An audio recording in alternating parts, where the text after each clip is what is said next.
짝짝짝짝짝 1분간 짝짝짝짝짝짝짝짝짝짝 하면 자, 몇 번 엿장수가 이거 치는 겁니까? 몇 번이요? 15번이요? 엿장수 마음대로 치는 겁니다. 엿장수 마음대로. 그렇다면 제가 질문을 드립니다. 기도는 언제 응답이 되어야 됩니까? 기도는 언제 응답이 되어야 됩니까? 어려울 것 같아서 사지선다형 문제를 드립니다. 1번, 엿장수 마음대로. 2번, 기도하자마자 최대한 빨리. 3번, 하나님 마음대로. 4번, 내가 원하는 시간에. 1, 2, 3, 4번 중에 몇 번입니까? 3번입니다. 3번. 사랑하는 여러분, 환난날을 피하고 이길 수 있는 방법은 시인처럼 두렵고 떨리는 가운데서도 밤낮으로 부르짖어 기도하는 것이 최선의 방법입니다. 그러면 하나님께서는 하나님의 때에 하나님의 방법으로 여러분에게 응답 주실 줄 믿습니다. 저를 한번 따라서 하시기 바랍니다. 기도합시다. 두 번째, 환난을 벗어날 수 있는 방법은 오늘 시편 제가 읽지 않았습니다. 후반부에 나오는데 자신의 잘못을 시인하는 일입니다. 본문 10절입니다. 또 내가 말하기를 이는 나의 잘못이라. 이는 나의 잘못이라고 그랬어요. 기도 응답이 없어서 하나님 왜 그러십니까? 환경을 탓하고 사람들을 탓하는 것이 아니라 시인은 속 시원히 자기의 잘못이라고 시인하고 있습니다. 이사야서 59장 1절 2절입니다. 여호와의 손이 짧아 구원하지 못하심도 아니요 귀가 둔하여 듣지 못하심도 아니라 오직 너희 죄악이 너희와 하나님 사이를 갈라놓았고 너희 죄가 그의 얼굴을 가리어서 너희에게서 듣지 않으시게 함이니라고 했습니다. 환난에서 벗어날 수 있는 가장 빠른 방법은 자신의 죄를 솔직하게 고백하고 시인하고 회개하는 것입니다. 세 번째, 환난을 벗어날 수 있는 좋은 방법은 무엇입니까? 본문의 시인은 지존자의 오른손의 해를 기억하라 이렇게 말합니다. 지존자의 오른손의 해를 기억하라. 이게 지존자의 오른손의 해라는 말이 금방 우리 머리에 들어오질 않아요. 지존자의 오른손의 해. 이게 무언가요?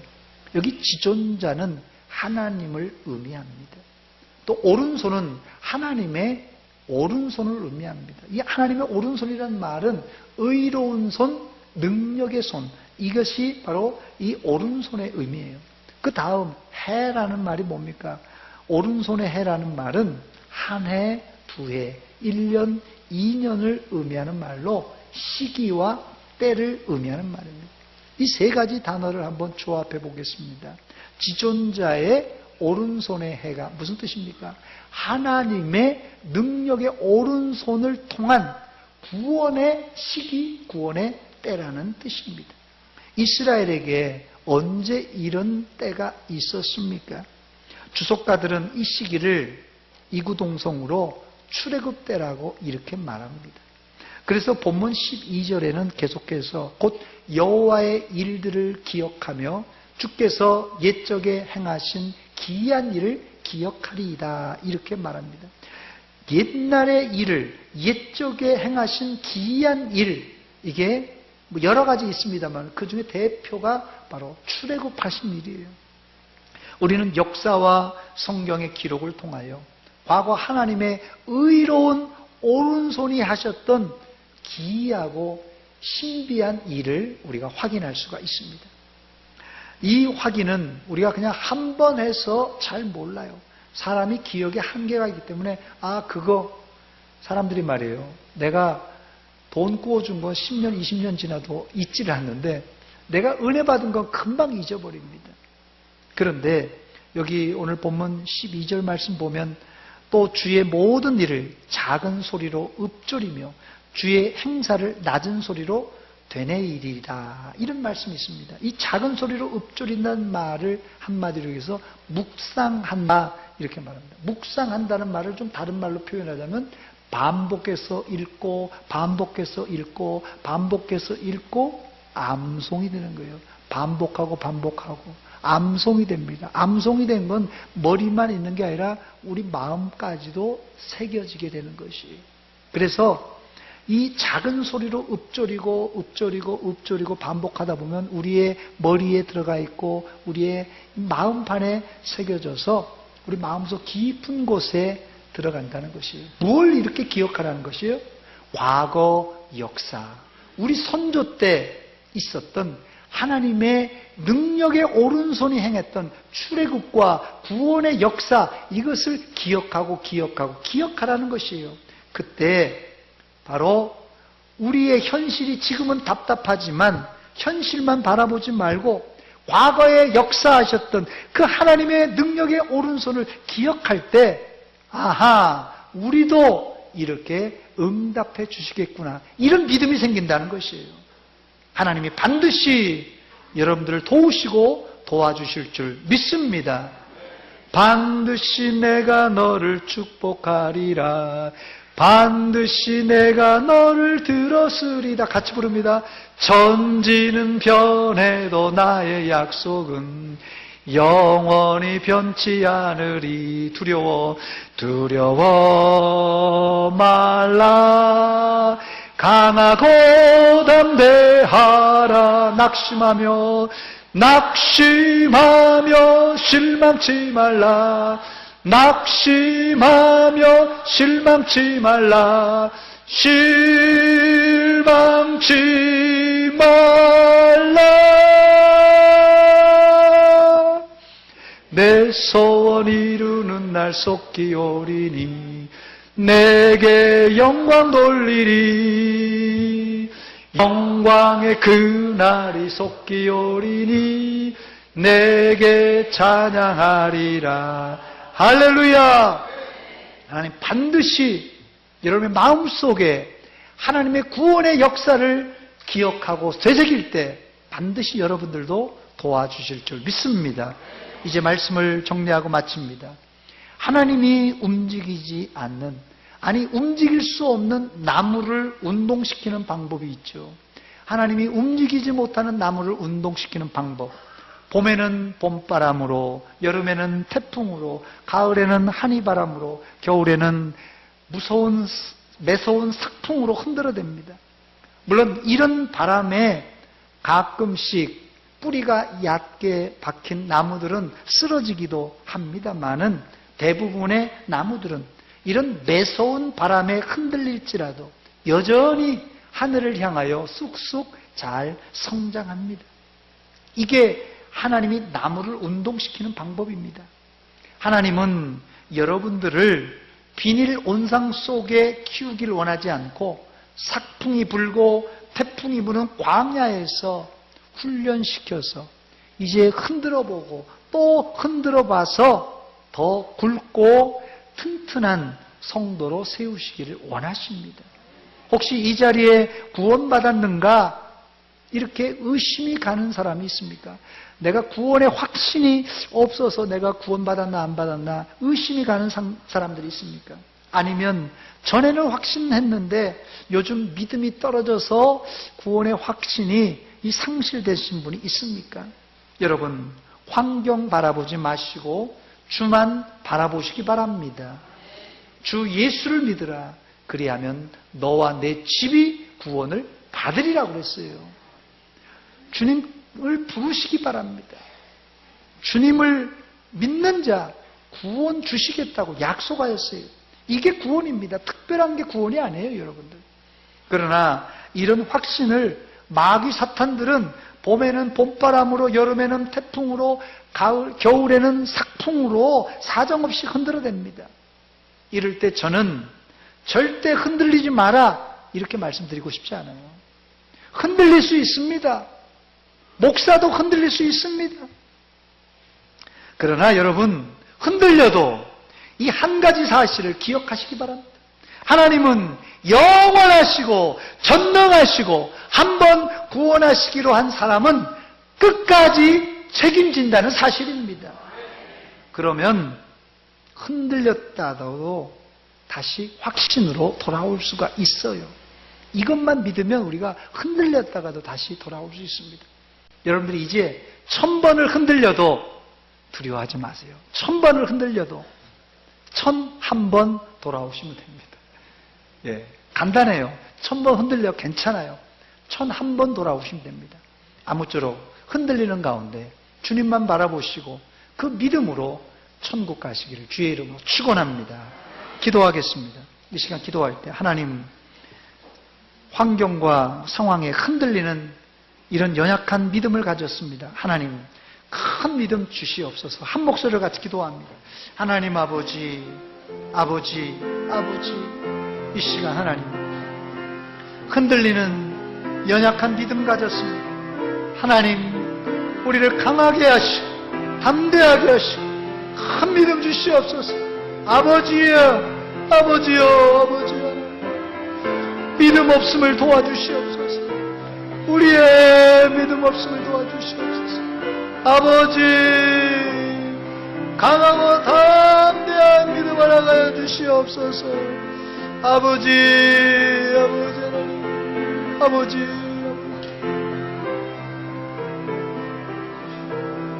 아버지, 아버지, 아버지.